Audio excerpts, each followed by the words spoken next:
everybody, and welcome to a brand new series and a series that we're anxious to pursue at the Chamber. It's called Game Changers. People that have changed the game here in the Lehigh Valley. Tom Stoudt, the Executive Director of the Lehigh Valley International Airport, our first game changer, Tom. I don't know if you're impressed with that. You're number one. Well, yeah, actually, I think, speaking of game changers, you remember March 11th? Here was a game changer. Okay, I know that guy. I know that guy. Seems like it was a long time ago. I know that guy. If you'd like me to sign that, Tom, I would consider it. Yeah, I guess, yeah, I would. Just I won't give you my pen. You know, Tom, let's talk about this world that we're in, because I want to talk about it in two parts, and the pre-COVID-19, and I hate even saying that word. I'm not going to say it soon anymore again, but how great this airport was doing and how great you and your team had this. We were rocking and rolling, and I can't wait till we get back to that. But your thoughts on that? Yeah, absolutely. I mean, we were, as you said, I mean, we were 29 consecutive months of positive growth. Airport was doing great. I mean, February, middle of the month, everybody was gathered in the terminal, cutting the ribbon on the new Allegiant base, right? And so, you know, we were looking at new destinations. I mean, things were just rocking and rolling here, and we were really excited for a great 2020. We thought that 1 million passengers was here. And so to just hit the brakes when you're going 100 miles an hour, it's incredible to do that quick stop. And so, you know, we're excited to get back for sure, excited to restart, and looking forward to welcoming everyone back to the terminal. You know, Tom, I want people to understand one of the things, maybe for some of our new emerging leaders someday in this valley, you know, you're not a Johnny come lately on this thing. You've been at that airport for some time and in this business, and you paid your dues, and then you became director, and that's really a cool run. I think you probably worked for 2, maybe 3 other directors previous to you getting the job. Maybe Correct. You could just tell us a little bit about that march that you made that got you to this point. Yeah. So keeping a long story short, you know, yeah, it's been 25 years, a little over 25 years here with the airport, and a number of different directors, as you've mentioned. Actually started ground handling airplanes out here at ABE. And wow, so you started right out of school, Tom, right out of school? Yeah, so after I had graduated from school, I was down at Embry-Riddle Aeronautical University down in Florida, and came back from school. I had already done an internship here with the Airport Authority and was interested to get my foot in the door. So I got close. I got my foot, you know, on the tarmac, and you know, started throwing bags and just, you know, paying attention. And so it was a lot of fun. Started off, as you point out, you know, entry-level position here. Spent a lot of time just learning the business and learning all about what happens here, and working my way up. Very fortunate to have had a lot of great people around me, and continue to just really enjoy that. Tom, when you submitted your name to be the director, I mean, it wasn't a slam dunk, correct? I mean, you had to go through the process. Was that an anxious time for you? When you got the call, you got it, were you surprised? I want to know the emotion in that for you, having paid your dues as long as you did. Right. Yeah, it's a lot of emotion, you know. So when I really put my name in, it was at a time when we were certainly starting to turn the corner. We had the FedEx ground development up the street that had gone through, and things were really moving in the right direction, and it was an exciting time for sure. And this was an external search, an external candidate search that over 50 some applicants, and going through that process. So absolutely, you know, knowing that you're going up against a lot of the peers, my peers in the industry, some really great talent and some really wonderful folks out there. But you know, I just trusted in the process, and I knew that, you know, if this wasn't the time, that certainly there would be another shot potentially, and, you know, we keep on doing the great work that we're doing. Yeah, I know your personality, and I could see you trusting in the process. You know, that's just the way, you know, you're not prone to making some calls, see if you could, you know, I hope you'll consider me kind of thing. I just think you're a trusted process kind of guy, and the process worked well for you. So let's talk economics, you know, maybe give people an idea of the kind of travel count you had maybe in the month of the beginning of March or February, and the kind of travel count you have and what you're hoping for going forward. Yeah, I mean, when you think about where we came, when we started this year, January of this year, we were up about 12% over last January. February, we were up 21% over the prior February. When we got to March, 45% decrease. And April was very anemic. So we were at just about 97% decrease. We only moved 2,749 people through the facility the entire month of April. And what's significant about the 2,700 people is that's on average less people. We moved more people in one day last April than we did in the entire month this year. So just dramatic change. And but we're starting to see that turn around. And I think, you know, we hit rock bottom in mid-April, and we're seeing that trend come back. Yeah, I can remember at one point I was chair during the worst time of the airport. So that gives you an idea the kind of talent that I brought to the table. But it really, like, we were down, I think you told me we were down at some point to 7 days of operating cash. I mean, was that right? Or is that optimistic? 5. It was 5. So really, talk about holding your breath, but we made it through, and that's what I love about this airport. And I think it's a great place to travel. I really do. I think you've done a phenomenal job. So the numbers are coming back up, right?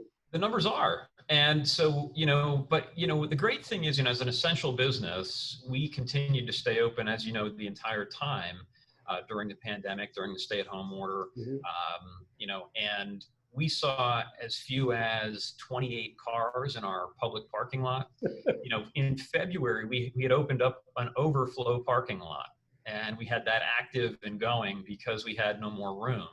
And again, like I said, hitting the brakes after doing 100 miles an hour, we just came to a screeching halt, and 28 cars. So we're up to about 260, 280 cars in the lot. So that's really starting to tick back up, and we're seeing a little bit more travel, and certainly stay-at-home order in Pennsylvania expiring for our counties on Friday. We anticipate more travel. There's certainly a lot of pent-up demand, right? Yeah, I got a little crazy. I traveled maybe about 3 weeks, maybe about 4 weeks ago it was, and it was kind of I wasn't totally ready for the emotional experience, you know, how almost scary it was, because I love, again, you know, you see me at that airport a lot.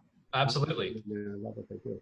Tom, I think I've been like too easy on you a little bit, so I'm going to bring in the heavy artillery. I'm going to bring Lauren in on here, and Lauren has a couple of questions for you.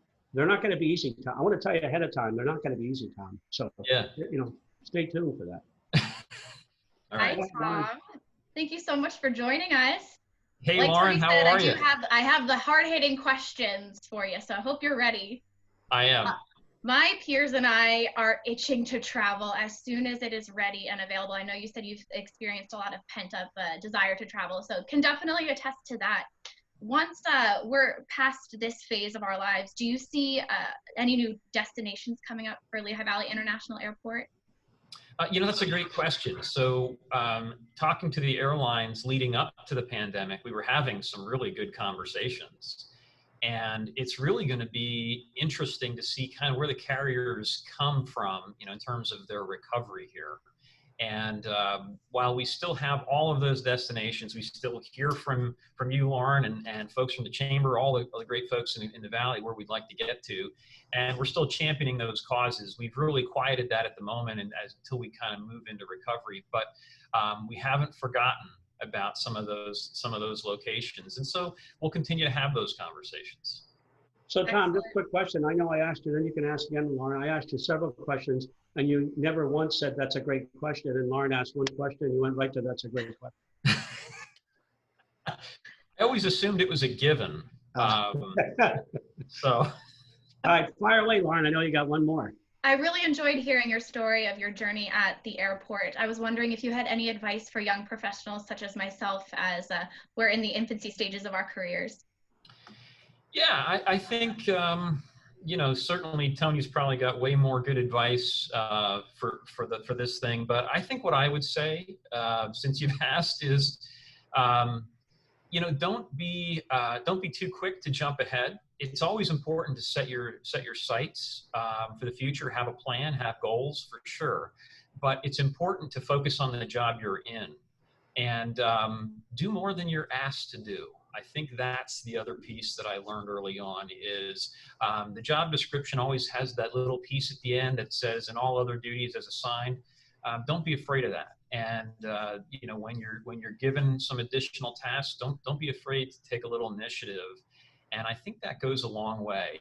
There's a tendency to want to, you know, maybe move up, and that's a great, absolutely great attitude to have. But I think you can't lose focus on the job you're in and doing a fantastic job at that. That's really, to me, what gets people noticed.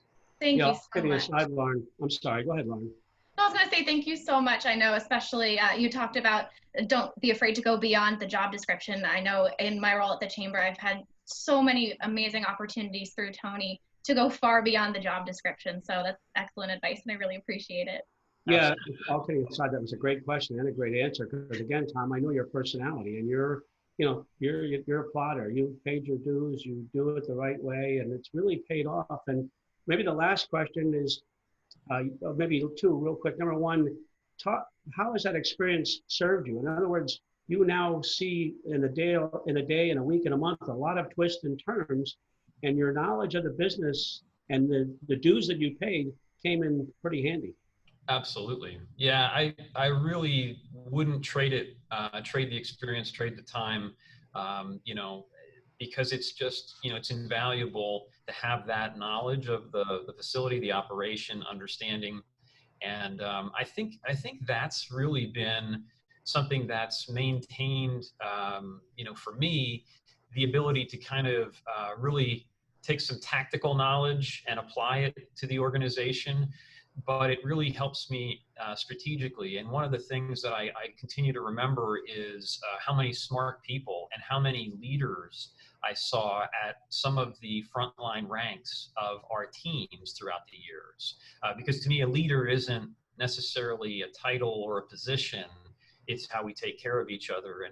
And I think that's what I recognize is we have so many leaders here in this organization, and really giving people an opportunity to shine in that capacity and lead the team. So I think that's what I think of is just we're a massive team of teams, and that's so important for our success.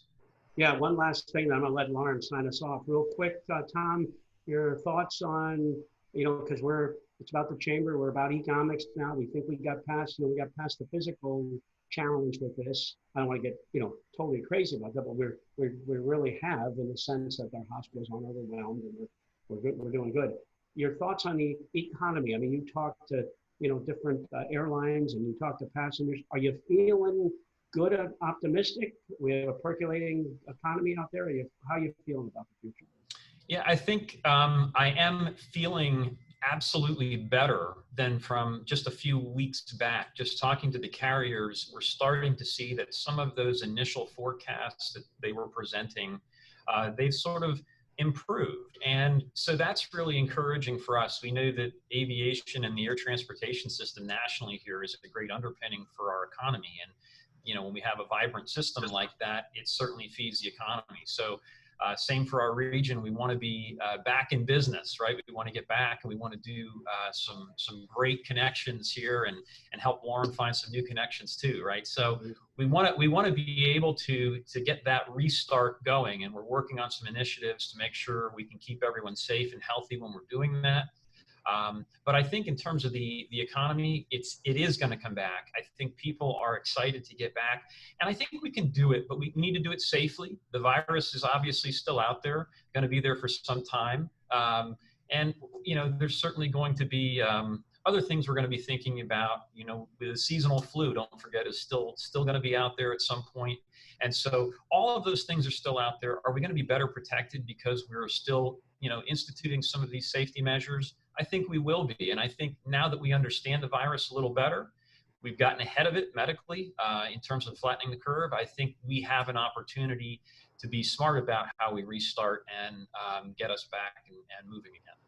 Well, you certainly are a game changer, Tom. You really are. You've done a great job. Lauren, if you have any other questions, you can sign us off and end this segment, our very first one. So congratulations, Tom. Thanks, Tony. Thank you so much. And thanks for everything you're doing at the Chamber.